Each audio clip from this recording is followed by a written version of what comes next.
आज हम आपको जिसकी कहानी सुनाने जा रहे हैं वो हिंदू पुराण कथाओं की सबसे सुंदर अप्सरा है।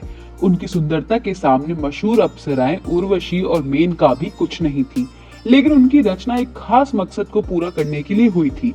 हम बात कर रहे हैं हिंदू पुराण इतिहास की सबसे सुंदर अप्सरा तिलोत्तमा की। वीडियो स्टार्ट करने से पहले अगर आपने हमारे चैनल को सब्सक्राइब नहीं किया है तो कृपया चैनल को सब्सक्राइब करें। वीडियो पसंद आए तो कमेंट सेक्शन में जरूर कमेंट करें और वीडियो को एंड तक जरूर देखें। तो चलिए शुरू करते हैं। असुर राज्य हिरण्यकश्यप के राज्य में दो असुर भाई थे, सुंद और उपसुंद। दोनों बहुत शक्तिशाली थे, दोनों के बीच बहुत प्रेम था, लेकिन दोनों बहुत क्रूर और आतंकी थे। दोनों ने ब्रह्मदेव की कठोर तपस्या की। ब्रह्मदेव प्रसन्न होकर दोनों को वरदान देने आए तो दोनों ने उनसे अमर होने का वरदान मांग लिया। हालांकि ब्रह्मदेव ने मना कर दिया कि अमर होने का वरदान नहीं मिल सकता। दोनों बहुत चालाक थे। फिर दोनों ने कहा कि हमें अमर होने का नहीं, ये वरदान दो कि हमें कोई भी ना मार पाए, हम दोनों की मृत्यु केवल एक दूसरे के हाथों से हो। ब्रह्मदेव तथास्तु कहकर चले गए। इस वरदान को पाने के बाद दोनों ने तीनों लोकों में आतंक मचा दिया। पृथ्वी लोक पे ऋषि मुनियों को मारने लगे, स्वर्ग में देवी देवता सब छोड़कर भागने लगे। सारे देवी देवता ऋषि मुनि ब्रह्मदेव के पास गए कि प्रभु हमारी रक्षा कीजिए।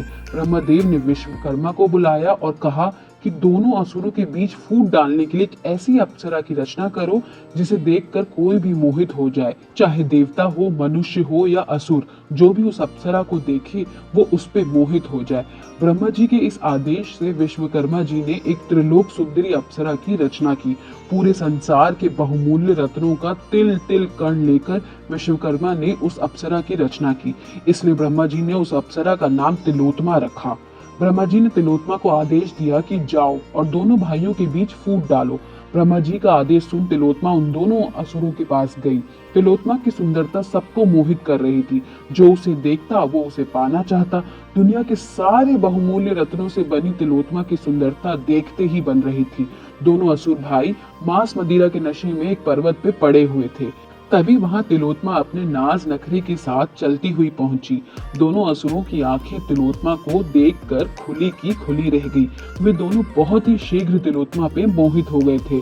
दोनों ने तिलोत्तमा का एक एक हाथ पकड़ लिया और आपस में बहस करने लगे कि ये सुंदरी तेरी भाभी है। तो दूसरा भाई कहता नहीं, हाथ छोड़, ये तेरी भाभी है।